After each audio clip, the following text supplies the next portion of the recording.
Բարի գալուստ մերալիք, կյանքից վերցված, և հրավիրում ենք դիտելու տեսանյութը մեր նոր հեղինակային պատմությամբ։ Հսկայական բյուրեղյա ծաղկամանը մի պահ տատանվեց, մի վայրկյան մտածկոտ կախվեց և այնուամենայնիվ, հնազանդվելով ֆիզիկայի օրենքներին, ծանրությամբ ընկավ դարակից և աղմուկով փշրվեց կտոր-կտոր։ Թեև իհարկե, ծաղկամանները ինքնուրույն չեն ցատկում դարակներից, դրանք հրում են։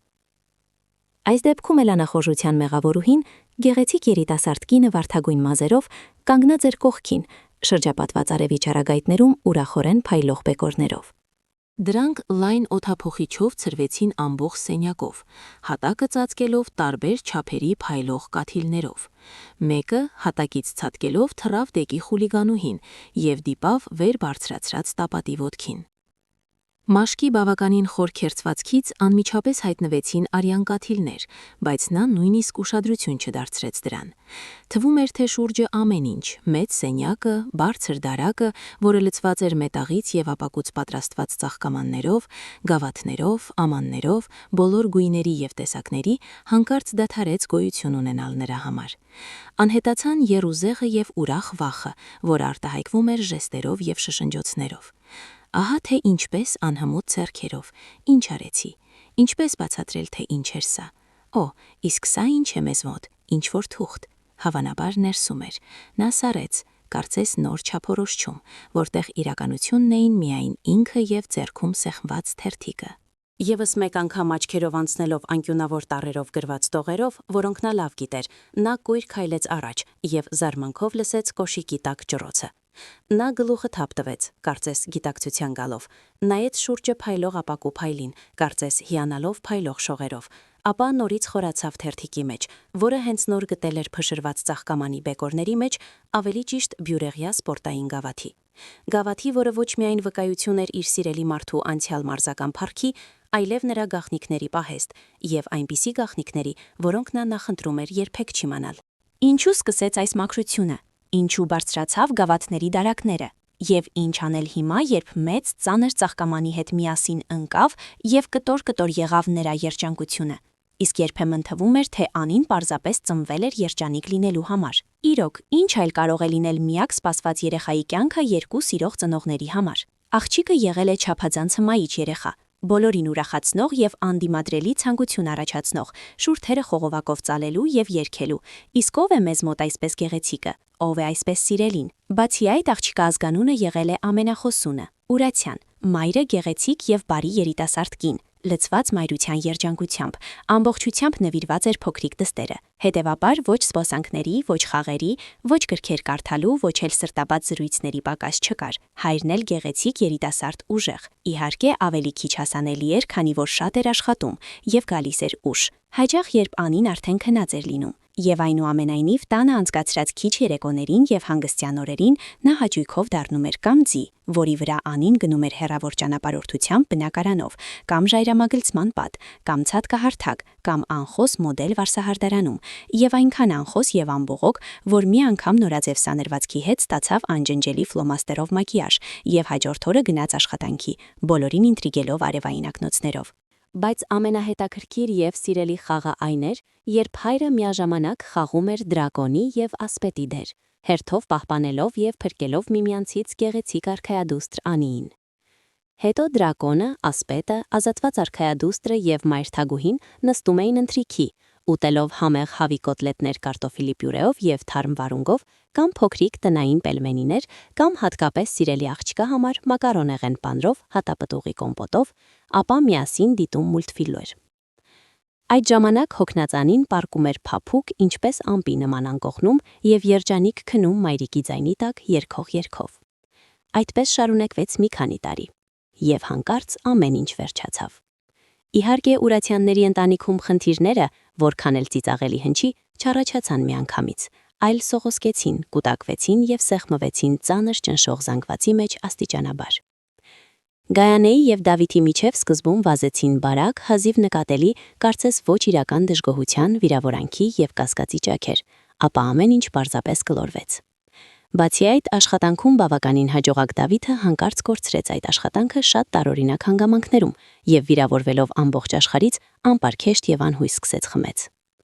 Մի որոշ ժամանակ անց նա ուշքի եկավ, փորձեց սկսել ամեն ինչ նորից, խնդրեց ներողություն դստերից, կնոջից եւ նույնիսկ արդեն ծերացած մորից, բայց ամբողջությամբ վերադարձնելու նախկին կյանքը եւ սեփական արժանապատվության զգացումը նրան ուշ չկամություն չբավականացրեց։ Այդպես էլ ապրեց, ընկնելով եւ վերադառնալով։ Միայն ընկնելները դարձան ավելի երկար, մինչև վերջնականապես դարձան նրա նորմա։ Ի վերջո Գայանեն եւ Դավիթը բաժանվեցին, միմյանց ասելով բոլորովին ոչ այն բառերը, որ պետք էր ասել, թեկուզ հանուն ընդհանուր դստեր։ Անին այդ ժամանակ արդեն 10 տարեկան էր, եւ նրանից Դավիթը եւ Գայանեն երկար ժամանակ թաքցրել էին խնդիրները։ Ծնողների բաժանումը եղավ կայծակն ամպագորգոր երկնքում, եւ առաջին կայծակը նրա մինչ այդ անամպ երջանիկ կյանքում։ Եվ հետո վատ եղանակը Ուրացյանների տանը դարձավ նորմա, իսկ նրանց ազգանունը վերջնականապես դարձավ ծաղր։ Գայանեն շատ փոխվեց, կարծես ամուսնու հետ բաժանումը նրան ավելի ուժգին կոտրեց, քան նախկին խմիչքները։ Հանեց այն հենարանը, որի վրա պահվում էր նրա ողջ կյանքը եւ ամեն ինչ փլուզվեց անիմաստ կտորների։ Պարզվեց, որ Գայանեն ոչ մասնագիտություն ուներ, ոչ աշխատանքային փորձ, քանի որ ամուսնանալով եւ աղջիկ ծնելով, ապա մի քանի տարի ազատ ապրելով լավ վաստակող Դավիթի հուսալի թիկունքի հետևում, նա ինչ-որ կերպ երբեք չհիշեց անավարտ ինստիտուտի մասին։ Ռուսաց եւ գրականության ուսուցիչ, 3 կուրս ավարտած, գրեթե մոռացված, ոչ ոքի հետաքրքրություն չէր ներկայացնում։ Պարզվեց, որ երջանիկ տարիների ընթացքում Ուրացյանները ոչինչ չէին կուտակել եւ չէին պահել սևորվա համար։ Ստիպված եղավ գնալ աշխատանքի։ Սկզբում վաճառող խանութում, հետո փաթեթավորող պահեստում։ Առաջին տեղից Գայանեին 6 ամիս հետո հեռացրին, անհասկանալի ծագման պակասի պատճառով, իսկ երկրորդից անմիջապես հենց իմացան առաջինի մասին։ Գայանեն վերջնականապես իջեցրեց ձեռքերը եւ գլուխը, դադարեց հետևել իրեն, ընդհանրապես իջավ եւ հուսահատվեց։ Ի վերջո նա գծվեց դպրոցում մաքրուհի, Անիի գաղտնի ուրախությամբ, ոչ այն դպրոցում, որտեղ սովորում էր ինքը։ Եվ հանգիստ ապրեց, ծերանալով կարծես 2, եթե ոչ 3 անգամ ավելի արագ, քան մայրերն ու աղջիկ ընկերուհիները։ Կարծես համերաշխության մեջ Գայանեի հետ նրանց երբեմնի հարմարավետ, հարմար երասենյականոց բնակարանը նույնպես արագ կորցրեց ձևը։ Հոսեցին անտեր ջրահարկերը, փչացավ եւ սառեց առանց գործի լվացքի մեքենան, իսկ պաստառները տարեց-տարի ավելի կեղտոտ կարերով դուրս էին պրծնում առաջ։ Հանկարծ սառչել եւ հոսել սկսեց բնակարանի արտաքին անկյունը։ Այո, այնպես որ Անին, ով հենց այդ խնդրահարույց սենյակում էր ապրում, ստիպված եղավ իր անկողնով տեղափոխվել նախկին հյուրասենյակ։ Իհարկե ոչ բնակարանի ինտերիերային էլեգանտությանը, ոչ էլ 12-ամյա Անիի հարմարավետությանը դա ոչինչ չավելացրեց։ Եվ այնուամենայնիվ դա ավելի լավ էր, քան քնել մայրիկի սենյակում, որը մինչ այդ վերջնականապես վերածվել էր կնոջ անխնամ անտարբեր ապաստանի, ով ձեռք էր թափտվել իրեն եւ իր կյանքին։ Այդպես էլ ստացվեց, որ Անիի մանկության երջանիկ ժամանակներից մնացած միակ բանը նրա արտաքինն էր, որը տարեցտարի ավելի վառ եւ արտահայտիչ էր դառնում։ Թեև ինքը աղջիկը իհարկե սկզբում դա չէր գիտակցում, մեծանալով սկսեց ճիշտ մեկնաբանել մեծերի զարմացած եւ ջերմ հայացքները եւ ընկերուհիների խոսքերը, որոնք սկսել էին թեթևակի ճռռալ նախանձով։ Բայց դու կարմրահեր ես, փորձում էր դատապարտել Անուն Լյանան վերին հարկի տնից։ Նա ուներ նոսր գունած շագանակագույն մազեր, որոնք բացի այդ նրա մայրը մինչև 8-րդ դասարան համառորեն հյուսում էր հիմար տխուր կախված կողերով, հենց տնից դուրս գալուց հետո։ Լենան անմիջապես հանում էր ատելի մանկական ժապավենները մազերից։ Իհարկե դա նրան առանձնապես գեղեցկություն չէր ավելացնում։ Իսկ Անին պարզապես զայրացնում էր իր փայլուն եւ միշտ ուղղահայաց կանգնած մազերով, որոնք միշտ թվում էին կարծես նորեր լվացել եւ չորացրել ֆենով։ Անին վազում էր տուն եւ զարմանքով նայում իր արտացոլանքին հայելու մեջ։ Եվ ոչ մի կարմրություն, գուցե մի քիչ, եւ դա էլ երբ գլուխը լուսավորված է վարձերեկային լույսով։ Ընդհանրապես ոչինչ առանձնահատուկ։ Քիթը փոքր է, թարթիչները երկար, բզուկներ չկան, իսկ մնացած ամեն ինչ ինչպես բոլորի մոտ, եւ խոսելու բան չկա։ Ընդհանրապես իր արտաքինով աղջկա համար Անին մեծանում էր զարմանալիորեն համեստ, իսկ 6-րդ դասարանից սկսած նրան ընդհանրապես դադարեց հետաքրքրել սեփական արտացոլանքը։ Անիի մեծ պարզ կյանքում հայտնվեց ամենակարևոր գործը՝ կենդանիներին օգնելը։ Ամեն ինչ սկսվեց ամենատարածված պատմությունից՝ աղջիկա եւ 2 դողացող կատվիկների մասին։ Բարի մարդիկ նոյեմբերյան ցրտին աղբարքրի մոտ դրեցին պոչավոր փոքրիկներին, տուփով եւ 5 կտորով ապահովելով, ակնհայտորեն որոշելով, որ դա անհրաժեշտության դեպքում կտա կատվիկներին եւս 1 ժամ առավելություն կենքի համար պայքարում։ Կատվիկները բախտավորներ էին։ Անին, ով տանը գրեթե ամեն ինչ ինքն էր անում, գնաց աղբը դուրս տանելու եւ լսեց գրեթե անլսելի օգնության կանչ։ Հետո եղավ ոտքը կոտրված, ինչ որ մեկին հիասթափեցրած որպես ընտանի կենդանի համար համստերները, եւ նույնիսկ էկզոտիկ կրյան, որ դուրս էր նետվել, քանի որ դադարել էր գեղեցիկ լինել ջաքած պատյանի պատճառով։ Այս ամբողջ դժբախտ անօգնական կենդանիներին Անին տանում էր տուն, կերակրում, տաքացնում, բուժում, ինչքան կարող էր համառորեն խորհրդակցելով հարևանությամբ ապրող ուսանող անասնաբույժի հետ։ Ընդհանրապես անում էր ինչ կարող էր, ապա համբերատար փնտրում տերեր, իր կյանքի վերադարձած երբեմն բառացիորեն ընտանի կենդանիների համար։ Գայանեն բավականին անտարբեր էր վերաբերվում կենդանիների տնային լազարեթին, ինչպես սակայն եւ իր կյանքի մնացած ամեն ինչին։ Օգտակար եղավ սենյակը, որտեղ շարունակում էր լաց լինել անկյունը։ Բայց այդ անհարմարությունը Անիի հյուրերը հեշտությամբ էին տանում եւ Գայանեի ոտքերի տակ չէին խառնվում։ Եվ ընդհանրապես Անին ինչ որ կերպ հմտորեն տեղավորում էր իր վարձակալներին, որ նրանք ոչ ոքի չէին խանգարում եւ ոչ մի դժվարություն չէին առաջացնում։ Իհարկե, բացի իրենից։ Նա բոլորի համար ուներ հոգատարություն, համբերություն եւ ջերմություն։ Իսկ դեղորայքի եւ կերակուրի հետ վատ էր։ Առաջինի հետ որոշ չափով օգնում էր նշված հարևանը, գրեթե անասնաբույժը, ով տոմսակցել էր կարմրահեր հարևանուհու անսովոր հոգատարությանը, անչափ լուրջ փոքրիկի համար, բայց միևնույն ժամանակ գեղեցիկ, ինչպես տիկնիկ։ Իսկ սննդի հետ ամեն ինչ շատ վատ էր։ Եվ հաջորդ տարապողին կերակրելու համար, գուցե նույնիսկ ոչ մեկին, աղջիկը ստիպված էր ցուցաբերել խելք։ Այդ օրը նա արդեն 9-րդ դասարանցի նստած էր դպրոցի ճաշարանում եւ մտածում, թե որտեղից կարող է մի քիչ միս գտնել երեք ընդունված իր լազարեթի հաջորդ բնակչի համար։ Ցավոք, կարճ ոտքերով անորոշ տարիքի եւ գույնի զվարճալի շունը կատեգորիկորեն հրաժարվում էր ուտել վարսակաձավար, բայց աշխույժությամբ կերավ երկու նրբերշիկ, որոնք Անին պատրաստել էր իրեն նախաճաշի համար։ Դրանից հետո նա հստակ տվեց աղջկան հասկանալ, որ այո, կյանքը կպահպանի եւ նույնիսկ կվերականգնվի, բայց միայն նորմալ, ցանկալի է սպիտակուցային սննդի պայմանով։ Անին անվստահությամբ պատառախաղով խփեց իր առջև դրված կասկածելի բոլոր իմաստներով կոտլետին եւ վճռականորեն գցեց այն նախապես պատրաստված տոպրակի մեջ։ Հարևան սեղանի մոտ բացահայտ տանջվում էր Անիի դասընկեր Սասունը։ Նրա մեջ ակնհայտորեն պայքարում էին առողջ տղայական քաղցը եւ մանկությունից սովորված արգելքը, բերանը դնել ամեն ինչի վրա։ Երկրորդը հստակ հաղթում էր։ Սաս, կուտես այս կոտլետը։ Լսիր, եթե չես ուտի դրիր տոպրակի մեջ։ Շատ է պետք։ Մարդկանց համար իհարկե թույն է, բայց շան համար կգնա։ Հատկապես եթե հիշենք, թե ինչեր եմ հանել նրա բերանից փողոցում։ Ժպտաց Անին։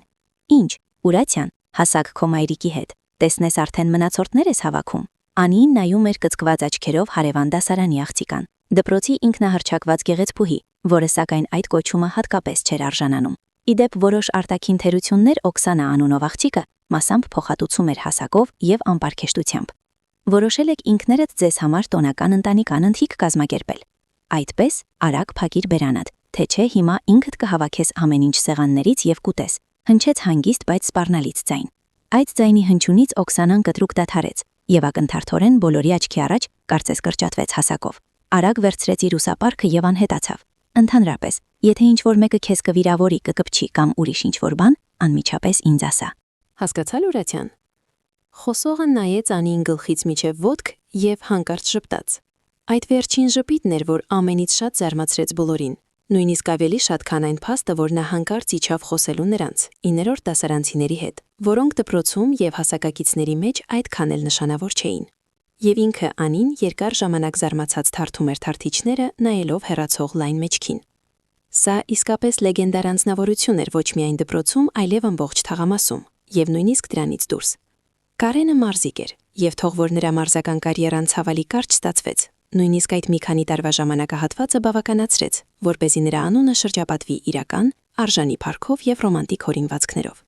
Տղան բռնցքամարտով էր սպառվում 7 տարեկանից։ Այդ ծանր եւ ոչ բոլորի կողմից ընդունված մարզաձևին տղային տարավ մայրը, վախենալով, որ առանց հոր մնալով տղան կմեծանա թույլ եւ մայրական որդի։ Կարենը հայտնվեց ճիշտ տեղում եւ ճիշտ ժամանակին, եւ մարզումները բազմապատկված համառությամբ եւ գերազանց բնական տվյալներով արագ տվեցին արդյունք։ 14 տարեկանում հաղթելով քաղաքային առաջնությունը հասակակիցների մեջ Կարենը ստացավ իր առաջին մարզական կարգը եւ անմիջապես դարձավ դպրոցի աստղ։ Երկար ժամանակ աստղը չփայլեց, քանի որ հաջողությունների շնորհիվ Կարենը ընդգրկվեց օլիմպիական պահեստի մարզական ինտերնատում եւ հայրենիքում հայտնվում էր հազվադեպ։ Իրոք, այդ հայտնվելները իրենց հազվադեպության պատճառով պակաս էֆեկտիվ չէին դառնում, առավել եւս որ Կարենի մարզական փառքն աճում էր ինչպես խմորի վրա։ 17-ը լրացնելուց առաջ հաղթելով առաջին իսկապես կարևոր մրցումները Կարենը դարձավ միջազգային կարգի մարզական վարպետ եւ երկրի մեծահասակների հավաքականի ամենաերիտասարդ տեխնացուն։ Նրանք անխատեսում էին փայլուն մարզական կարիերա, իսկ հայրենի դպրոցում նրա անունը արտասանում էին ոչ այլ կերպ, քան աչքերը գլորելով եւ հիացմունքով շնչառելով։ Կարենը ինքն էլ վստահ էր իր ապագայում, ահա այն հոյակապ եւ ապահով, հայտնիություն, պատիվ, փող, պարգևներ։ Ընդհանրապես նա գրեթե ամեն ինչ ուներ, ավելի ճիշտ գրեթե ուներ։ Մնաց միայն ձեռքը մեկնել եւ վերցնել, եւ նա լիովին արժանի էր դրան։ Նա աշխատել էր դրա համար այնպես, ինչպես գուցե ոչ ամեն մեծահասակ է աշխատում։ Նա 10 տարի մարզվել է օրական 6-8 ժամ, առանց հանգստյան օրերի եւ տոների։ Եվ միայն ինքը գիտի, թե ինչ է դա՝ պարկել անկողնում, լսել մկանների ցավոտ հառաչանքները եւ գծել վերմակի անկյունը։ Նրա հասակակիցները խաղում էին ավտոտնակներում, հեծանիվներով վազում էին եւ ծաղրում աղջիկներին։ Իսկ նա այդ ժամանակ, մինչև ուժասպառ, մինչև կծկումներ եւ աչքերում մուգ շերտեր, մշակում էր հարվածներ, բռնումներ եւ խաբեություններ, ապա նստում էր դպրոցական դասերին։ Նրա տարիքի տղաները ֆիզկուլտուրայի դասերին ծուլանում էին, իսկ նա ձմռանը եւ ամռանը ցանկացած եղանակին վազում էր անverջ քրոսեր, հարյուրավոր անգամներ նստում եւ հրում էր, ապա հազիվ հասնում անկողնուն, նախկինում իր գրեթե ոչինչ չզգացող մարմինը քաշելով սառը ցնցուղի տակով։ Նրա նախկին դասընկերները համտեսում էին պաղպաղակ եւ այդ հրաշալի անհավանական համով ֆասթ-ֆուդը, խմելով գազավորված ըմպելիքով։ Իսկ նա, ով միշտ վիրավորական հեշտությամբ ավելորդ քաշ էր հավաքում, 8 տարեկանից նստած էր մարզական դիետայի վրա։ Իսկ համբուրգեր, պիցցա եւ կարտոֆիլ ֆրի բարերը նրա համար կախարդական երաժշտություն էին։ Եվ այս ամենից հետո նա արժանի չէ պարգևի։ Իհարկե արժանի է եւ կստանա այն։ Մնաց միայն վերջին քայլը՝ հաղթել եւս մեկ կարևոր մարտում եւ ստանալ տեղը հավաքականում, աշխարհի առաջնությանը մասնակցելու համար։ Իրոք, իսկապես կարևոր մարտերի միջև կային նաեւ անցումայինները, որոնք նա ինքն իրեն կատակով անվանում էր դեսերտային։ Այդպիսի միջոցառումներին մասնակցելու առաջարկներին պակաս չկար։ Բոլորին ուզում էր իր ծրագրում ունենալ հայրենի մարզաձևի աջողաստղին, եւ շատերը պատրաստ էին այդ պատվի համար լավ վճարել։ Կարենի մարզիչը խրպոտորեն դժգոհում էր ցուցադրականներից եւ հիմարներից, որոնք փոքր բաներով են զբաղվում, բայց վերջում հավատաց աշակերտի ուժին եւ միայն ծիծաղում էր, նայելով թե ինչպես է Կարենը նույնիսկ չքրտնելով հաղթում բոլոր ցանկացողներին։ Վերջիններիս ի դեպ շատ քիչ էին։ Սա այդպիսի ցուցադրական առևտրային մրցաշարերից մեկն էր, որտեղ հայտնի մարզիկներից բացի հայտավորված էին մի քանի ոչ ոքի անհայտ նորեկներ։ Այսօր դու չես պայքարի, հանկարծ վճռականորեն հայտարարեց մարզիչը։ Գոնե այն մեկի հետ, ում դրել են քո զույգում։ Ինչպես թե, զարմացավ Կարենը։ Ինչ եք ասում, դեռ պակաս էր, որ բոլորը ասեին, թե Կարենը վախեցավ։ Եվ հետո, ինչու հանկարծ վախեցաք, չեք հավատում ինձ եւ իմ կարողություններին, նոր սիրելի աշակերտ եք գտել։ Կարենը փորձում էր թեթևացնել մթնոլորտը, բայց մարզիչը չէր զիջում։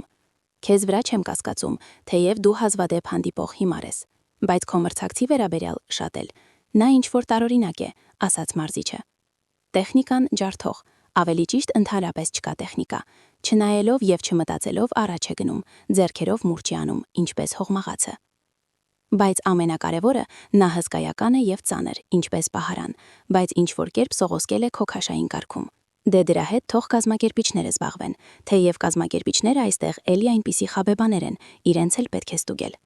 Ընդհանրապես դու նրա հետ չես պայքարի։ Դե ինչ էլի հիմարություն, ձեռքով ցույց տվեց Կարենը։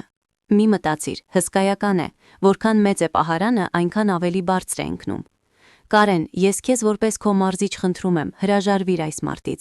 աղաչում էր տղամարդը։ Իմ հեղինակությանը չեմ վնասի, դա լիակատար հիմարություն է։ Ինչ վնաս, ով ես դու եւ ով է նա։ Հենց այդպես, ով եմ ես եւ ով է նա, ինձ ծիծաղի կառնեն, կասեն վախեցավ ինչ-որ առաջին կարգի մարզիկից, բռնկվեց Կիրիլը։ Բավական է, մի նյարդայնացրեք ինձ մարտից առաջ։ Գուցե Կարենը վերջում լսեր հին մարզչի խորհուրդներին, բայց տրիբունայում նստած էր հմայիչ աղջիկը, ուրախ ամբողջությամբ զուրկ հիմար կոմպլեքսներից, որի համար նա պատրաստվում էր լուրջ խախտել մարզական ռեժիմը։ Իսկ մրցաշարում հաղթանակի համար լավ գումարը, որը գրեթե արդեն գրպանում էր, պետք է լուրջ օգներ դրանում։ Իր ֆիրմային ամուր վստահ, բայց զսպված քայլվածքով ռինգ դուրս գալով Կարենը անգիտակցաբար մի քայլ հետ գնաց։ Մրցակիցը այդ բարեկա ազգանունով տղան իսկապես այնքան հսկայական էր, որ Կարենը գրեթե բղավեց դատավորների կողմը, Ինչ եք անում, աչքերը ուր են ձեր, թե վերաքաշեք նրան վերջապես, բայց դրա փոխարեն համառորեն սեղմեց շուրթերը եւ ձեռքերը բարձրացրեց ողջույնի ժեստով։ Մարտի սկզբից մի քանի վայրկյան հետո գլխին ծանր հարված ստանալով, խուլացած ոչինչ չհասկանալով ամբողջությամբ կորած տարածության մեջ, նա պառկած էր հատակին եւ չէր կարողանում որքան էլ փորձեր տարբերել եւ ճանաչել իր վրա խոնարհված դեմքերը։ Հետո լուրջ հանձնաժողովը, որը հետաքննում էր դեպքը, հաստատեց մարզական կանոնակարգի կոպտագույն խախտման փաստը։ Մարզիկը, ով չէր անցել պաշտոնական գշրումը, այնուամենայնիվ ընդունվել էր մրցումներին, որտեղ չեմպիոնի դեմ կիրառել էր արգելված հարված։ Բայց Կարենի համար դա արդեն լիովին անտարբեր էր։ Լուրջ բժշկական հետազոտությունը հաստատեց, որ պրոֆեսիոնալ մարզաձևի հետ ստիպված կլինի հրաժարվել։ Ներքին արյունահոսությունն ու տեսողական նյարդի մասնակի վնասվածքը ընդմիշտ դարձրին բռնցքամարտը նրա անցյալը։ Եվ բռնցքամարտի հետ միասին այնտեղ անցյալում մնացին նաև նրա բոլոր երազանքներն ու հույսերը։ Կարենը անցավ թերապիայի կուրս, ուշադիր լսեց բժշկի առաջարկությունները եւ վերադարձավ իրենց հին բնակարանը, իսկ միաժամանակ հայրենի դպրոցը։ 11-րդ դասարանի քննությունները ձախողելով նա գնաց տնօրենի մոտ եւ պահանջեց, որ իրեն ընդունեն, ավելի ճիշտ թողնեն դպրոցում երկրորդ տարի։ Շփոթված տնօրենը, ով ոչ վաղ անցյալում ինքն էր ձևավորել մեր մարզական հպարտությունը պատի թերթը Կարենի լուսանկարով, միայն կարեկցանքով գլխով արեց։ Սեպտեմբերի 1-ին Կարենը եկավ դպրոց, նստեց աշխատասեղանի հետևը եւ շրջապատեց լրաց դասընկերներին հայացքով։ Դե կան ցանկացողներ ծաղրել երկրորդ տարի մնացածին, հանգիստ հարցրեց նա։ Ցանկացողներ իհարկե չգտնվեցին։ Լսիր, ինչի համար է քեզ ուսումը, զարմացած հարցնում էին տղաները, դիմելով Կարենին։ Իրոք զարմանալու բան կար։ Նրա հեղինակությունը, հայտնիությունը եւ հատկապես արտաքինը լայն ու սեր, ամուր ուժով լցված կազմվածք եւ դեմքը հին հազիվ նկատելի, բայց այնուամենայնիվ էֆեկտիվ սպիով, հոնքի վրայով։ Հասուն գնահատող հայացք, կծկված աչքերով, ամեն ինչ միասին տալիս էր անսովոր էֆեկտ։ Հասակագիցներին եւ ավելի մեծ տղաներին Կարենը թվում էր բարձրագույն կարգի էակ, անվիճելի հեղինակություն, մարդ, ով ճանաչում էր մյուս կյանքը, անհասանելի իրենց համար, ուներ լիակատար իրավունք ցանկացած խոսքի եւ արարքի համար։ Ճիշտ է որոշել, ատեստատ ստանալ։ Հիանալի է, հանգիստ ասաց Պետրոսը, Կարենի մոր եղբայրը։ Նա անսպասելիորեն հայտնվեց նրանց բնակարանում մի քանի ամիս հետո, երբ Կարենը ընդմիշտ հրաժեշտ տվեց մարզաձևին եւ վերադարձավ տուն։ Նա մեղմորեն անցավ ցածր կահույքի պատի երկայնքով, որտեղ շարված էին մրցումներում հաղթանակների գավաթները։ Հարգանքով գլխով արեց, տեսնելով մեդալների հսկայական կապոցը, եւ ասաց. «Այո, իհարկե ափսոս է, բայց եթե արդեն այդպես ստացվեց, ուսում ստացի»։ Հիմա դռնապանների ժամանակն անցավ։ Հիմա ցանկացած գործում ուղեղ է պետք, իսկ եթե ուղեղներին ամրացված են ամուր բռունցքներ եւ բնավորություն, ապա մարդու առջև մեծ հեռանկարներ կարող են բացվել։ Այդ ժամանակ անկեղծ ասած Կարենը չհասկացավ քերուն, բայց ավելի ուշադիր նայեց նրան։ Ցածրահասակ, մի քիչ կրացած, նույնիսկ նիհար, հատկապես գաբարիտային եղբորորդու կողքին։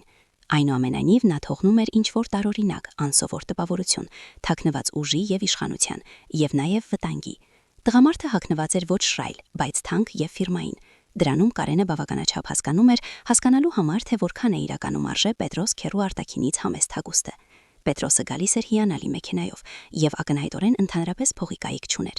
Ընդհանրապես այն ամենում, ինչ շրջապատում էր այս անսովոր մարդուն, ինչպես նաև նրա արտաքինում, կար ինչ-որ բան մանրակրկիտ թաքնված, քողարկված, բայց շատ ու շատ լուրջ։ Շուտով Կարենը իմացավ որոշ գաղտնիքներ հարազատի մասին։ Պետրոսը պարզվեց կոլեկտորական գործակալության սեփականատեր է, բալականին հայտնի որոշակի շրջանակներում։ Դա նշանակում է, որ դուք պարտքեր եք հավաքում, բաց թողեց Կարենը։ Վերականգնում ենք, արգրավում եւ վերակառուցում ենք, մեղմորեն ուղեց նրան քերին, եւ շատ լուրջ գումարներ, բացառապես օրինական ճանապարհներով, իդեպ սահմանված գործող օրենսդրությամբ։ Եվ նկատի ունեցիր, մենք միշտ հասնում ենք արդյունքի, այնպես որ գնա, ավարտիր դպրոցը, ստացիր ատեստատը, որպիսի մայրդ հանգիստ լինի։ Եվ արի, այսպես ասած, ընտանեկան բիզնես։ Իսկ որպիսի ավելի արագ հասկանաս, թե ինչով ենք զբաղվում, կսկսես դանդաղ կատարել որոշ փոքր հանձնարարություններ։ Մայրիկին պետք է օգնել, եւ ինքդ էլ երիտասարդ տղամարդ, փողը չի խանգարի։ Պետրոսը սեփական երեխաներ չուներ, եւ քրոջ որդին ուժեղ, խելացի տղա, իր 18 տարեկանում արդեն ամբողջությամբ համտեսած դժվարությունները, կոտրված կտոր, բայց չկոտրված, չթուլացած, սրտով ընկավ նրան։ Կարենը Պետրոսի համար պարզապես իդեալական նյութ էր։ Մի կողմից պրոֆեսիոնալ մարզիկի որակներ, նպատակասլաց, հավաքված, հարվածներ ընդունող եւ կենտրոնացող, մյուս կողմից վիրավորված, հիասթափված, զայրացած իրեն, մարդկանց եւ հանգամանքների վրա, եւ ձգտող նորից բռնել ճակատագրի եղջյուրներից։ Ինքը Կարենը գրեթե չէր կասկածում, թե ինչպես վարվել։ Սեփական հիմար սխալը եւ գլխավոր մարդկային սրության հետ միասին խլեցին նրանից ամեն ինչ՝ երազանքը, ապագան, փառքը, հաճույքը, անհոգ կյանքը։ Դե ինչ, նշանակում է պետք է հասնի դրան ամեն ինչի այլ ճանապարհով։ Եվ այն ճանապարհը, որ առաջարկում է Պետրոսքերին, ոչ ավելի վատ է, ոչ ավելի լավ մյուսներից։ Պարզապես պետք է դուրս մղել իրենից այդ հիմար զգայունությունը։ Ոչ մեկին պետք չէ քո խղճահարությունները, ուրիշների հանդեպ կարեկցանքը։ Իսկ երբ իրեն ոչ ճակատագիրը, ոչ մարդիկ չխղճացին, այդ դեպքում ինչու պետք է ինքը խղճա ինչ-որ մեկին։ Նրանից ամեն ինչ խլեցին կեղտոտ եւ սերամիտ, նշանակում է ինքն էլ կխլի։ Թեև ամեն ինչում կար ինչ-որ սխալ, անազնիվ, անարդար բան, որ տանջում էր նրա խիղճը, բայց նա համառորեն դուրս էր մղել իրենից այդ հիմար սղճումները, որոնք նրան ավելի թույլ էին դարձնում։ Եվ դեռ կառուցեց իր եւ մարդկանց միջև աննկատ, բայց ամուր պատ։ Եվ այնպես էլ բավականին փակ ու զսպված Կարենը հիմա ամբողջությամբ փակվեց աշխարից, եւ ոչ ոք այլևս չէր տեսնում, թե ինչպես է նա ժպտում։ Միայն մեկ անգամ պատահեց ինչ-որ տարօրինակ բան։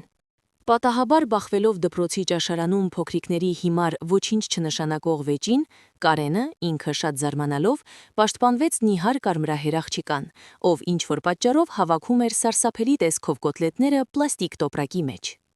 Գուցե գործը նրա թշնամու մեջ էր։ Չափազանց տհաճ եւ անպարկեշտ սպիտակահեր աղջիկա, որին մեղք էր չդնել տեղը։ Իսկ գուցե հենց այդ կարմրահեր աղջիկա մեջ, հագնված ակնհայտորեն վատ, հին, մաշված քրոսովկաներով, տարվեր կոշիկի լարերով։ Այո, այնուամենայնիվ գործը հենց նրա մեջ էր։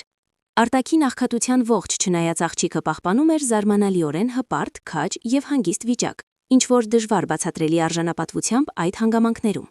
Իսկ հսկայական շագանակագույն աչքերը, որոնք նա բացեց դեպի նա, զարմանալիորեն գեղեցիկ էին, ինչպես եւ ամբողջ դեմքը, որն ավելի գեղեցիկ դարձավ այն բանից հետո, երբ այն բառացիորեն լուսավորվեց շփոթված եւ շնորհակալ ժպիտով։ Կարենը նույնիսկ թեթևակի գլուխը թափտվեց, գիտակցության գալու համար տարօրինակ զգացումներից, եւ չկարողացավ չժպտալ նրան ի պատասխան, բայց սխալվելով սովորաբար սեղմեց շուրթերը հեգնական ժպիտի մեջ։ Մի որոշ ժամանակ անց նա նորից տեսավ այդ աղջիկան եւ նորից ուշադիր, շփոթված հայացքով նայեց նրան։ Ամեն դեպքում նա շատ տարօրինակ էր։ Արդեն նշված նրա կողմից մաշված կրոսովկաները եւ ջինսերը, մաշված, բայց ակնհայտորեն լուվածված վերնաշապիկը, բառացիորեն գոռում էին իր տիրուհու անբարենպաստության մասին։ Բայց ինչ-որ պատճառով այդ գոռոցը լիովին անկարևոր էր։ Կարծես ամեն ինչ գոյություն ուներ առանձին նրանից, ոչ մի նշանակություն չուներ եւ ընդհանրապես չէր փչացնում նրան։ Եվ ոչ մի կերպ չէր խանգարում իրեն։ Եվ նրան զարմանալիորեն էր գնում պատահաբար լսած ուրացյան մականոնը։ Պարզապես գնում էր եւ վերջ։ Սկրբումն մտածեց, որ այդպես են ծաղրում նրան, ծաղրելով ակնհայտ աղքատության վրա։ Իսկ երբ իմացավ, որ դա ածանցյալ է նրա ուրացյան ազգանունից, ավելի զարմացավ։ Այդ աղջիկա մեջ կար ինչ-որ բոլորովին անհասկանալի, անտրամաբանական բան, կարծես նա չնայած ամեն ինչին, իսկապես երջանիկ է, եւ ազգանունը միայն հաստատում է դա։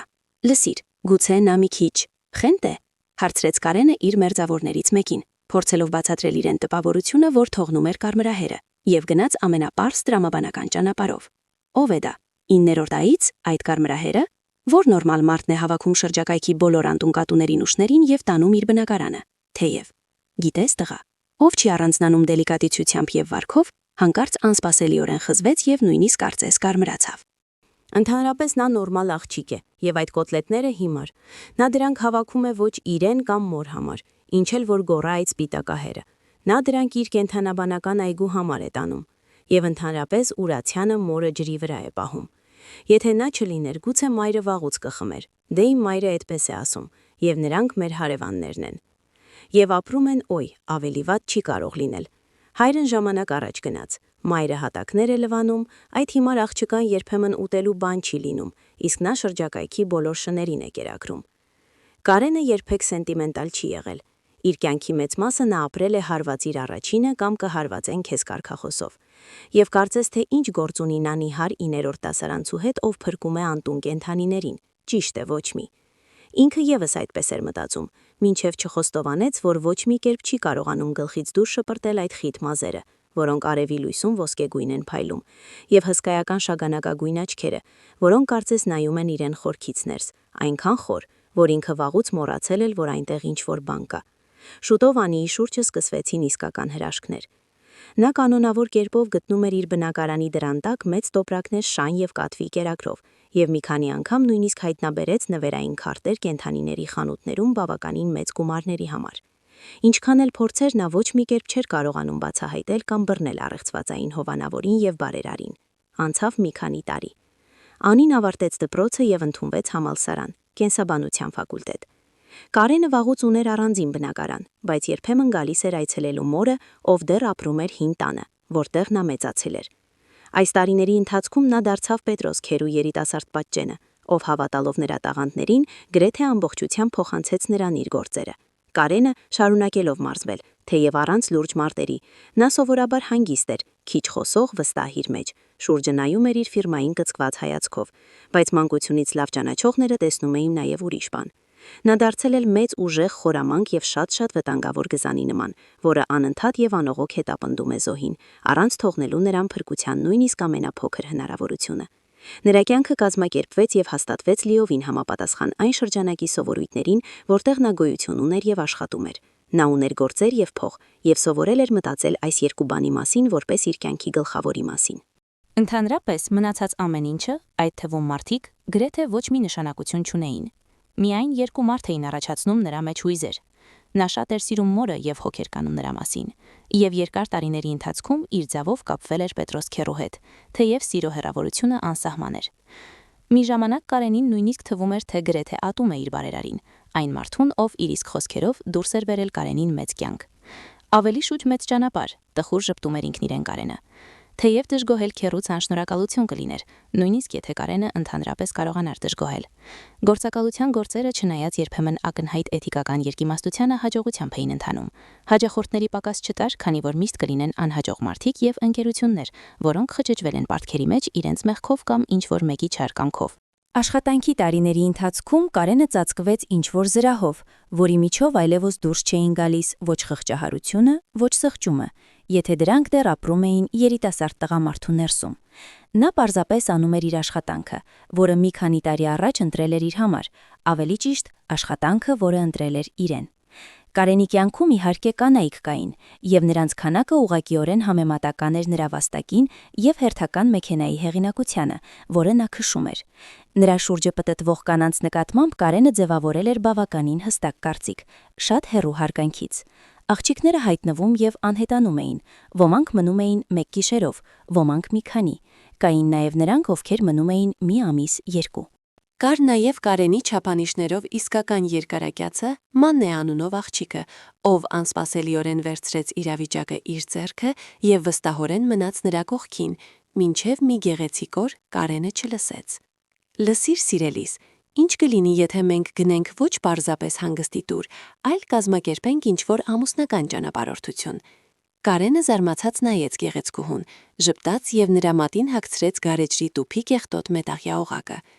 Դե ահա սա քեզ համար նշանադրության մատանի է, ասաց նա։ Դեպիլ, շնչճաց հարսնացուն, հիմար գլխով անցած, եւ ապրեցին երկար ու երջանիկ, հմմկաց Կարենը։ Կարծես թե հերթական հավակնորդների հոսքը դեպի նրա ձեռքը եւ բանկային հաշիվը, որով նա համարձակորեն փոխարինում էր իր ոչ մեկին պետք չեկող սիրտը, նկատելիորեն սպառվեց։ Կամ հարմար աղջիկները վերջացան, կամ իրենից հրաժարվեցին, բայց դա նրան ընդհանրապես չէր անհանգստացնում։ Նա ոչ մի անգամ չէր բռնվել այն մտքի վրա, որ կարծես մշտապես սպասում է ինչ-որ իսկականի, լուրջի, խոստացվածի, վաղուց կանխատեսվածի։ Ահա միայն թե ինչ եւ ում կողմից չգիտեր, բայց շուտով անսպասելիորեն ստացավ պատասխան իր մշուշոտ ձև չունեցող հարցերին։ Մեկ այցելության ժամանակ մորը Կարենը պարզապես նայեց պատուհանից եւ այդպես սառեց վարագույրը ձեռքին։ Ապա առաջին անգամ երկար տարիների ընթացքում, լսելով իր կրծքում խելագար ցատկող սիրտը, հազիվ դուրս մղեց իրենից. «Մամ, սա ով է, Անին է, Ուրացյանը», եւ առանց պատասխանի սպասելու հսկայական ցատկերով, ինչպես հին ժամանակներում մանկության մեջ, շտապեց ցած, աստիճաններով երեքով թռչելով։ «Բարև», շնչահեղթ ելավ նա, բառացիորեն դուրս թռչելով մուտքից նրա դիմաց, եւ անմիջապես նորից խեղդվեց, ավելի ճիշտ կորցրեց շունչը, նայելով աղջկան եւ մոռանալով, որ պետք է շնչել։ Դու, այսինքն դուք, ախ Տելեսիր, դու իհարկե չես հիշում ինձ, ես ավելի մեծ էի ձեզանից, եւ ընդհանրապես ես այն ժամանակ, իսկ դու էիր։ Նա վերջնականապես խառնվեց եւ լռեց։ Նա թեթևակի թափ տվեց իր կարմրավուն մազերի փունջը եւ ժպտաց. «Ես հիանալի հիշում եմ քեզ, Կարեն, Ինչպես կարող էի մոռանալ դպրոցի գլխավոր աստղին եւ իմ գաղտնի շների կերակուրի մատակարարին։ Նա խորամանկորեն ժպտաց եւ գլխով արեց, տեսնելով նրա զարմանքը։ Այո, ես ամեն ինչ գիտեմ։ Քեզ հանձնեց քո ընկերներից մեկը, արդեն դպրոցն ավարտելուց եւ այստեղից հեռանալուց հետո։ Գիտես, ես երբեք չեմ ասել քեզ շնորհակալություն, եւ ոչ միայն իմ պոչավոր որբերի անունից, այլև ինձանից անձամբ։ Այո, ես մինչև դպրոցի ավարտը ապրել եմ Կարենի անպաշտպան պաշտպանության տակ։ Նա հանդիսավոր կերպով արտասանեց նրա անունը եւ կատակով խոնարհվեց, իսկ Կարենի կրծքում ինչ որ պատճառով քաղցր ցավ զգաց։ Շատ ուզում էր, որ նա կրկնի այն նորից ու նորից։ Շատ լավ, գտավ Կարենը։ Պարզապես սարմանալի է, որ մարդը, ով սովոր է չնայած երիտասարդությանը, տալ կոշտ, կատեգորիկ հրամաններ, պահանջել հնազանդություն եւ հասնել իրենը միշտ եւ ամենուր, առանց խոսքի պակասի, հիմա վախենում էր նիհար աղջիկա առջև եւ ոչ մի կերպ չէր կարողանում կազմել եւ արտասանել թեկուզ մի քանի կապակցված նախադասություն։ Նա ակնհայտորեն հասկացավ նրա դժվարությունները եւ ինքը սկսեց խոսել, հեշտ եւ պարզ, ինչպես վաղուց ոչ ոք չէր խոսել նրա հետ։ Կես ժամ հետո նրանք նստած էին հին Բարթենու տակ գտնվող ծածկի տակ, հեռացնում էին դեմքերին թռչող փետուրները եւ հիշում դպրոցական տարիները։ Իհարկե, գրեթե 4 տարվա տարբերության պատճառով նրանց մոտ ընդհանուր իրադարձություններ եւ ընկերներ չկային, բայց կային ուսուցիչներ, որոնք դասավանդրիու եւ Կարենին եւ Անիին, երկուսին էլ ծանոթ հարևան տների բնակիչներ։ Կար բոլոր սիրելի տարեց ֆիզկուլտուրայի ուսուցիչը, հիմարացած լեռնադահուկներով եւ մինչև ապրիլ մանուկներին դպրոցի շուրջը վազեցնող փայտե դահուկներով, մինչև ձյան հետքերը վերջնականապես անհետանում էին գարնանային խոտի մեջ։ Ծանոթ էին մինչև մանրուկ դասարանները, միջանցքները, մարզասրահը, ճաշարանը, դպրոցի բակը։ Իսկ հիշում ես, մենք հենց մեր ճաշարանում ենք ծանոթացել, հանկարծ ոգևորվեց Կարենը։ Դե ես դա ծանոթություն չեմ անվանի, ծիծաղեց Անին, բայց իհարկե հիշում եմ այդ օրը, երբ դու ինձ փրկեցիր Օքսանկայից։ Իդեպ նա շուտով կդառնա իրավաբան եւ հեշտությամբ կարող է քեզ մեղադրել անձի վիրավորանքի համար։ Ոչինչ, կպաշտպանվենք, ծիծաղեց Կարենը։ Իսկ դու ինչ ես անում, սովորում ես։ 5-րդ կուրսում եմ, ժպտաց Անին։ Թող գուշեկեմ, հաստատ անասնաբույժ ես դառնալու։ Այո, հաշվի առնելով քո մանկական հոբտիները, բացատրեց նա։ Նա շտապ փնտրում էր նոր թեմաներ խոսակցության համար, որպեսզի նա չվերկենա եւ չգնա։ Շատ ուզում էր, որ նա նստի կողքին որքան հնարավոր է երկար, եւ որ չվերջանան այս զվարճալի, միամիտ հիշողությունները ամեն ինչի մասին, որոնք պարզվեց թանկ են նրան եւ տաքացնում են հատուկ մոռացված ջերմությամբ։ Դե ոչ ամբողջությամբ, թեև կենթանիներից կարծես ոչ միտեղ չեմ փախչի, ծիծաղեց Անին։ Ես կդառնամ կենթանաբան, կզբաղվեմ նույնով, ինչ նախկինում, կենթանիների փրկությամբ, միայն ավելի բարձր մակարդակով, պրոֆեսիոնալ։ Հասկանում ես։ Շատ կարևոր է հասկանալ, թե ինչ է պետք նրանց, ինչպես օգնել։ Քանի որ իրենց չեն կարող օգնել, եւ դա պարզապես աղետ է։ Ահա դու օրինակ գիտես, որ հիմա մոլորակի վրա գրեթե 1 միլիոն տեսակ կենթանիների եւ բույսերի ամբողջական անհետացման եզրին են։ Մտածիր այդ թվի մասին, 1 միլիոն։ Դա գրեթե 40%-ն է մարդու կողմից ուսումնասիրված բոլոր տեսակների։ Եվ կա ավելի սարսափելի թիվ։ Որոշ տվյալներով ամեն օր մոլորակի վրա անհետանում է 150-ից 200 տեսակ կենթանի էակներ։ Պատկերացնում ես։ Նա հուզված վեր կացավ եւ սկսեց շրջել փոքրիկ տարածքում, իսկ Կարենը առանց աչքը կտրելու հետևելով նրան բռնում էր այն մտքի վրա, որ հենց հիմա պատրաստ կլիներ պաշտպանել որևէ կզակիսի, բզեզի կամ պտղատուի։ Թե ում է այսօր սպառնում ամբողջական անհետացումը։ Գլխավորն այն է, որ փրկությունը լինի կողքին, եւ ավելի լավ միասին այս աղջկա հետ։ Եվ ուզում էր միաժամանակ բռնել նրա ձեռքը, լսել նրա ձայնը եւ բռնել ոսկե փայլերը, որոնք թարթում էին նրա աչքերում եւ մազերի շղթաներում։ Ներիր ինձ, միշտ եմ նյարդայնանում, երբ խոսքը գնում է դրա մասին։ Նա հանգստացավ նույնքան արագ, որքան հուզվել էր, նստեց կողքին եւ ժպտաց։ Կարճ ասած, ուզում եմ ուսումնասիրել եւ պաշտպանել կենթանիներին։ Գոնե ինչ որ բան անել դրա համար, իսկ հանկարծ իմ շնորհիվ փրկվի այդ սարսափելի 1 միլիոնից թեկուզ 1 տեսակ։ Կարենը լռեց, ապա չհակառակվելով անբացատրելի եւ անդիմադրելի պորտկինանը բռնեց նրա ձեռքը եւ ասաց. Դու գիտես ինչ անի, ամուսնացիր ինձ հետ։ Ինչ կլինես իմ հետևում, ինչպես քարեպատի հետևում։ Իդեպ քո այդ խենթություններով եւ ապակա շատ ազնիվ, բայց ակնհայտորեն ոչ շահութաբեր մասնագիտությամբ, ես քեզ համար շատ հարմար տարբերակ եմ։ Գոնե ինքդ սովից չես մեռնի, մինչև կպայքարես կենթանիների կյանքի եւ իրավունքների համար։ Լավ, կմտածեմ։ Աղջիկը լուրջ դեմքով գլխով արեց, սխմեց նրա ձեռքը եւ ծիծաղեց։ Ընդհանրապես ես լուրջ եմ ասում, հանկարծ ասաց Կարենը։ Գիտես, ինձ թվում է ոչ, ես վստահ եմ, ես սիրում եմ քեզ։ Ահա այդպես հանկարծ, հիմա, կես ժամ խոսակցությունից հետո։ Նա զարմաչած բարձրացրեց հոնքերը Եվ նա հստակ տեսավ, թե ինչպես արևի լույսում, որ ընկել էր դեմքին, դրանք ոսկեգույն դարձան, կարծես ցանված լինեին թանկարժեք փոշով։ Ոչ հիմա։ Նա դժվարությամբ կտրեց հայացքը փայլող լույսից, կուլ տվեց եւ առանց բաց թողնելու նրա ձեռքը ավելի ամուր սեղմեց այն իր ափերում եւ խոսեց առանց կակազելու, վստահ եւ հեշտ։ Ինձ թվում է, սակայն ոչ թե թվում է, ես գիտեմ, որ սիրում եմ քեզ արդեն շատ երկար ժամանակ, գուցե ընդամենը մի քանի րոպե, բայց դա բոլորովին կարևոր չէ։ Ես չգիտեմ, թե ինչպես բացատրել ամեն ինչը, բայց չմտածել քո մասին չեմ կարողանում արդեն շատ տարիներ, հավանաբար հենց այն պահից, երբ տեսա քեզ կոտլետների տոպրակով դպրոցի ճաշարանում։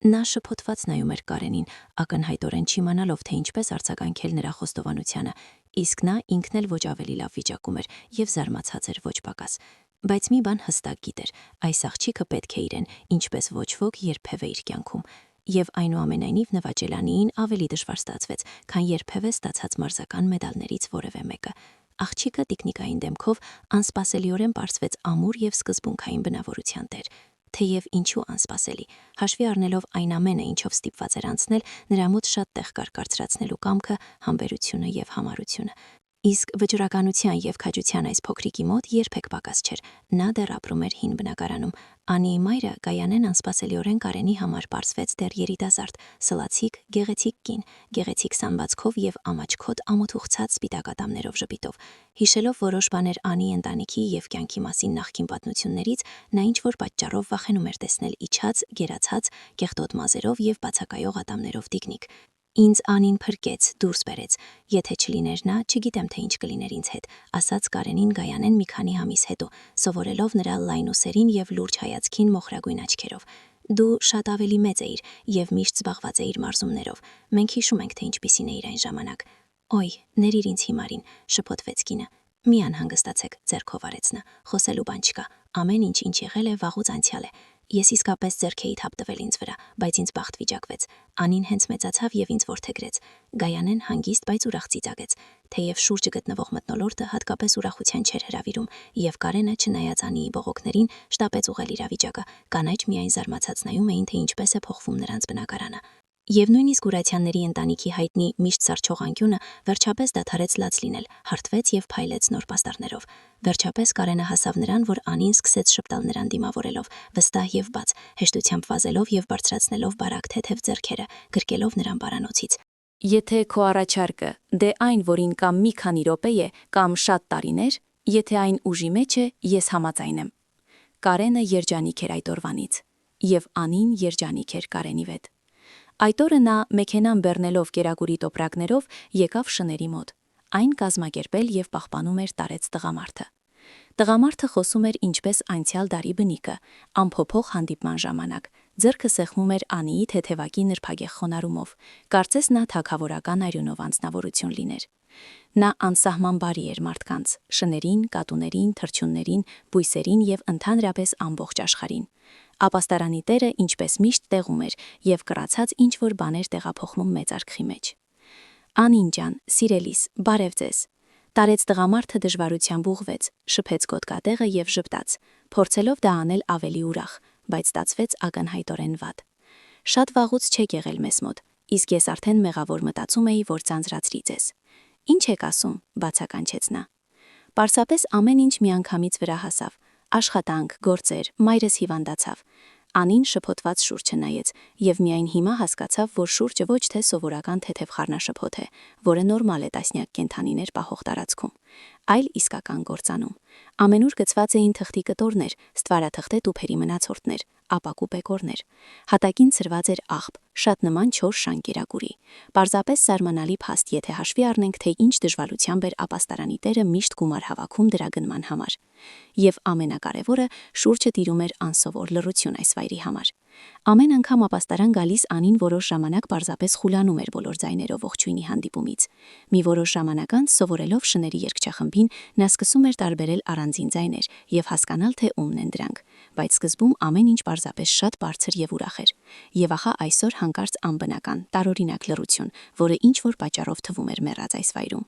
Անին լսեց այդ լռությունը նախքան հասկանալը դրա պատճառը։ Վոլիերներում շներ չկային, եւ նույնիսկ վոլիերների դռները գրեթե բոլորը բաց էին, իսկ մի քանիսը պարզապես պոկված էին եւ գծված ամենաանսպասելի տեղերում։ Ինչ է պատահել։ Նա եւս մեկ անգամ շուրջը նայեց ակնհայտ կործանման պատկերին եւ վախեցած նայեց տղամարդուն։ Ինչ է պատահել, կրկնեց նա ձգելով շուրթերը ողորմելի ժպիտով։ Դե, ինչպես տեսնում եք, քշեցին իմ Շամբո Գադելնյան։ Դուք հավանաբար հիշում եք, Անի, ես ձեզ մի անգամ պատմել էի, պարտքեր էին կուտակվել բավականին։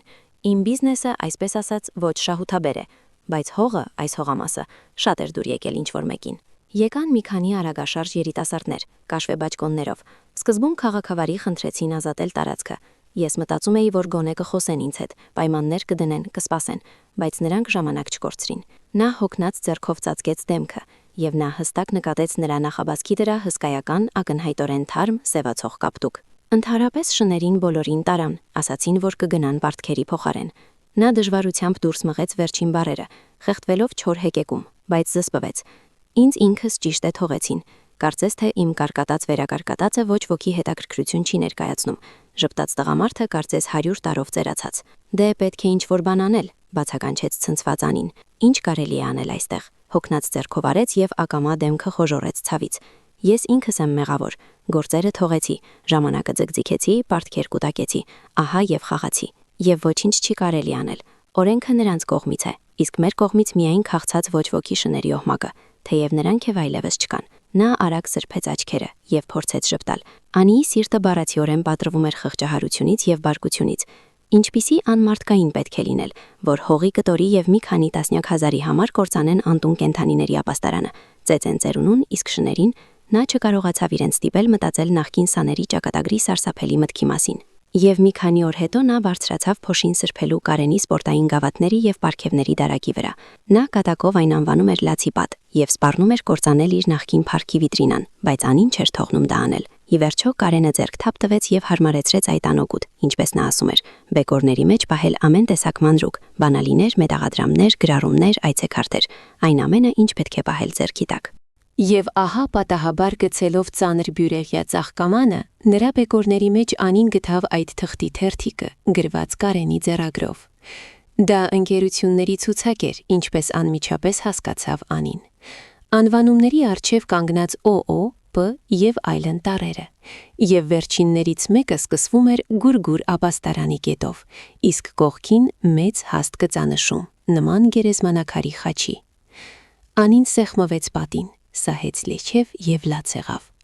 Իդեպ, որքան էլ անհավատալի եւ դժվար հավատալի թվա, առաջին անգամ կյանքում։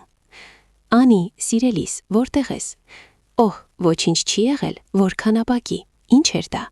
Լսեց նա ուրախ ծանոթ ձայնը։ Նրա սիրելիի ձայնը, նուրբ, գեղեցիկ եւ բացարձակ անուղուկ մարդու։ Ինչո՞ւ ես նստած մթության մեջ։ Օй, ինչ է պատահել փոքրիկս։ Ումից ես թաքնվում։ Սպասիր, դու լաց ես եղել։ Գուցե վնասվել ես։ Ոչ, այս հիմարամանի պատճառով։ Դե դու էլ մեկը։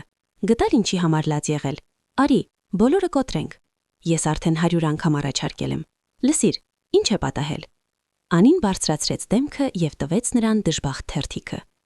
Ահա, սա քո աշխատանքն է, շշնջաց նա։ Այո, ճիշտ է, սա իմ աշխատանքն է, գլխով արեց Կարենը, միայն մի հայացք նետելով թերթիկին։ Ես երբեք չեմ թաքցրել քեզանից, թե ինչով եմ զբաղվում։ Իհարկե այս գործը լավագույններից չէ, ժպտաց նա։ Եվ գուցե նույնիսկ ավելի վատ է շատերից, բայց կան շատ ավելի կեղտոտ բիզնեսներ, քան իմը։ Այո, ես ոչ այգեպան եմ, ոչ մանկապարտեզի դաստիարակ, ոչ անասնաբույժ։ Ես հավաքում եմ պարտքեր եւ վերադարձնում դրանք նրանց, ում են պատկանում այդ գումարները։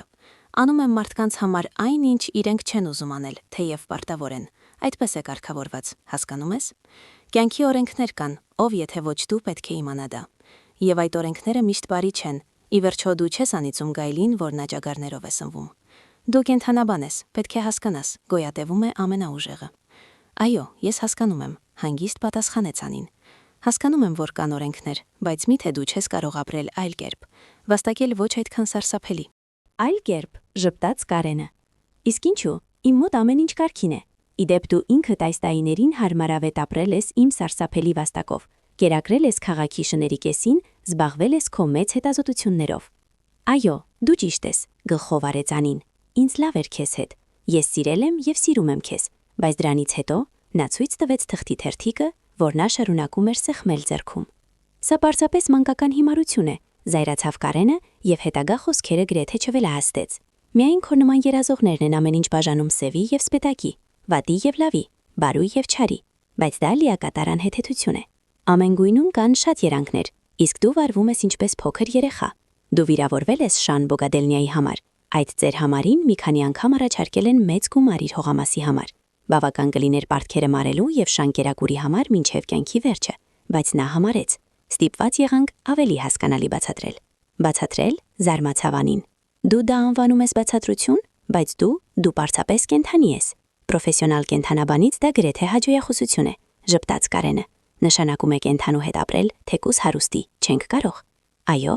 դե գնա մաքրասեր, քո մանկական սենյակը, հավանաբար այնտեղ քո սիրելի թաց անկյունը սպասում է քեզ անհամբեր։ Անին նետեց նրա վրա վերջին հայացքը, կարծես փորձելով հնարավորինս լավ հիշել նրա դիմագծերը, եւ փակեց իր հետևից դուռը, իսկ Կարենին նորից շրջապատեց դատարկությունը։ Անցավ եւս մի քանի տարի։ Անին աշխատում էր կենդանաբանական այգում, զբաղվում էր բարեգործությամբ, հավաքելով միջոցներ մարդկանց կողմից լքված կենդանիների ապաստարանների համար, որոնց պակասը ցավոք չէր նկատվում։ Նա դեռ շատ գեղեցիկ էր, բայց դեմքը դադարել էր փայլել այդ զվարթ ոսկեգույն լույսով, կարծես նրա մեջ մարել էր կյանք տվող կրակը, որ մեծահասակ կնոցից դարձնում էր երիտասարդ աղջիկ։ Բարև Ուրացյան։ Դպրոցական տարիներից ընկերուհի Մարիամը, ով Անիին անվանում էր բոլորին ծանոթ մականունով, փռվեց նրա դիմաց սեղանի մոտ սրճարանում։ Դե պատրաստ է շրջանավարտների հանդիպմանը։ Մտածիր միայն, 10 տարի է անցել, ինչ ազատվեցինք դպրոցից։ Գնանք տեսնենք, թե մերոնցից ովքեր են դուրս եկել, օրինակ քո հին ծանոթ Օքսանկան։ Կես ժամ հետո նրանք մտան իրենց դպրոցի շենքը, որտեղ արդեն լիարժեք ընթանում էր շրջանավարտների հանդիպումը։ Մի քանի ծանոթ դեմքերին վախենալով ուրախանալով Անին մտավ ակտային դահլիճ, որտեղ բեմից շպտում էր տարեց տնօրենը։ Եվ հիմա հատուկ հաճույքով կցանկանայի բեմ հրավիրել մեր շրջանավարտ Կարենին։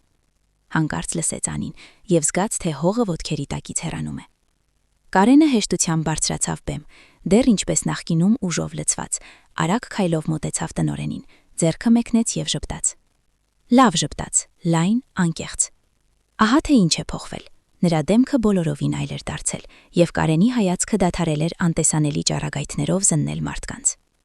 Ցանկանում եմ շնորհակալություն հայտնել Կարենին մեր մարզասրահի վերանորոգման համար մեծ օգնության համար, լսեց նա, եւ նաեւ նրա համար, որ մեր աշակերտները կարող են անվճար մարզվել նրա բռնցքամարտի դպրոցում։ Կարենը նկատելիորեն կարմրացավ, շփոթված հազած եւ հանկարծ տեսավ Անիին։ Նրանք նստած էին իրենց մանկության ճաշարանի սեղանի մոտ, կարծես այդ ժամանակվանից ավելի քան 10 տարի չէր անցել։ Ես այլևս չեմ զբաղվում նախկին գործով, բացատրեց նա։ Ես դարձել եմ մանկական մարզիչ, հիմնել եմ բռնցքամարտի դպրոց, այնպես որ ձեռքերս նորից մաքուր են։ Իսկ դու ինչպես ես։ Օ, այնպես, ոչինչ առանձնահատուկ, ոչ այնքան կարևոր, ինչպես քեզ մոտ, ծիծաղեց նա։ Իսկ նա զգաց վաղուց մոռացված ուրախություն այդ ծիծաղից։ Ես գիտության համար առանձնահատուկ արժեք չեմ ներկայացնում, կենդանաբանից ես շատ միջին գործիչ եմ, բայց փորձում եմ օգուտ բերել ինչպես կարող եմ։ Սուտ է, հանկարծ առարկեց Կարենը։ Դու հիանալի մասնագետ ես։ Դու փրկել ես ոչնչացումից եւ անհետացումից, գոնե եթե ոչ քո 1 միլիոն տեսակներից մեկը, ապա մի կենդանի հաստատ։ Ես սիրում եմ քեզ Անի։ Ահա նորից, կես ժամ խոսակցությունից հետո, հանգիստ հստակեցրեց նա։ Նորից։ Ես էլ չգիտեմ, գուցե դա տևում է վերջին 3 րոպեն, գուցե ամբողջ կյանքը։